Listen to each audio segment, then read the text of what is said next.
All right, let's dive in. Today, we're looking at a really personal story of recovery.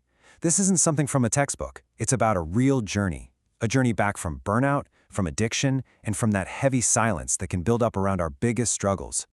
Wow. That sentence right there, it just sets the stage perfectly, doesn't it?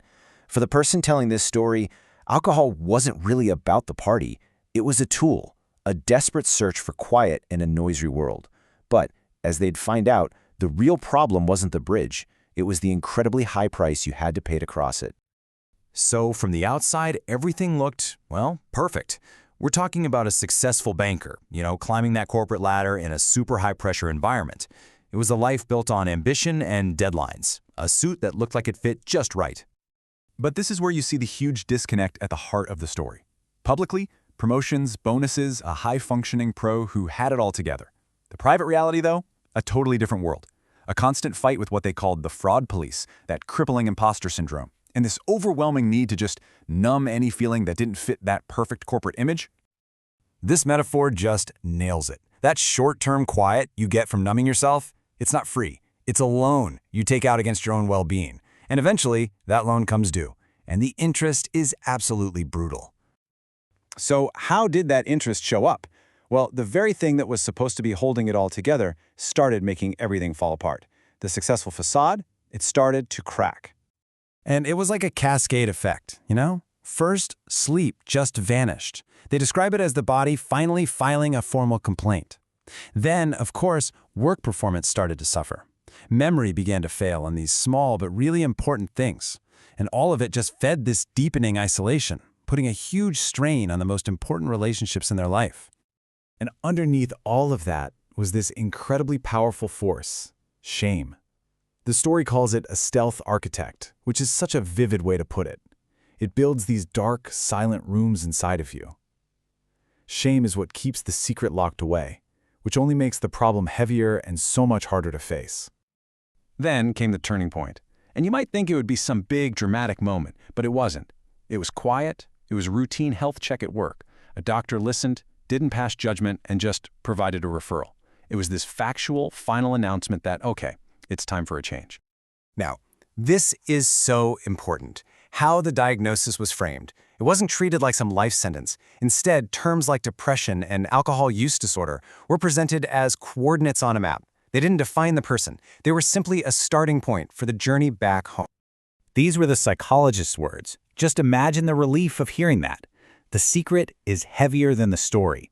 It captures it perfectly. The real burden wasn't just the addiction. It was the secrecy wrapped around it.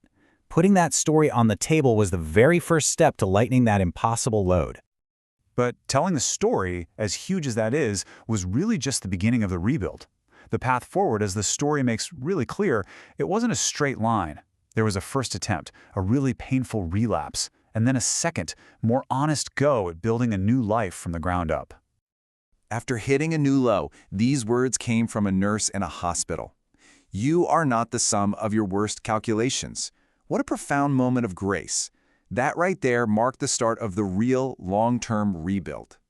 So the second time around, the whole approach was different.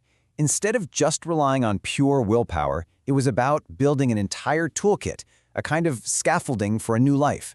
And that included the whole shebang. Honest therapy, group meetings, but also really practical stuff like sleep rituals, finding meaningful hobbies again, and even using supportive tools like the Soothfy app to help create some daily structure. And even something as simple as a prompt from an app could reinforce this core lesson. Consistency beats intensity. Recovery wasn't about one big, heroic act. It was about all the small things you do every single day. Just tapping done on a mood check-in, that was part of the work. And that leads us to maybe the biggest insight from this whole story. Recovery isn't a finish line you cross. It's not some destination you finally arrive at and then you're done. No, it's an ongoing, daily practice. And in that practice, things start to get clearer. The narrator stopped asking that chicken and egg question of which came first and just started to understand the relationship between the two. Depression made alcohol look like a ladder, a way out. But in reality, the alcohol was just digging the hole deeper and deeper. So what did all this practice actually teach? Well, first, this idea that willpower is just a starter motor, It'll get you started, but it's not going to get you very far. You have to build an engine, a whole system of support, habits, and tools that keeps running even when you're exhausted. Second, you have to own your narrative. It's so important. By telling your story honestly, you take back control. Because if you stay silent, believe me, the shame and the addiction, they will write the story for you. And it is never a kind one. And finally, maybe the most critical lesson of all, you just can't do it alone. Recovery is relational.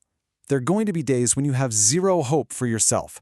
And on those days, the practice is to connect with other people and just borrow their hope until your own has a chance to grow back. So that brings us to this final, really powerful idea.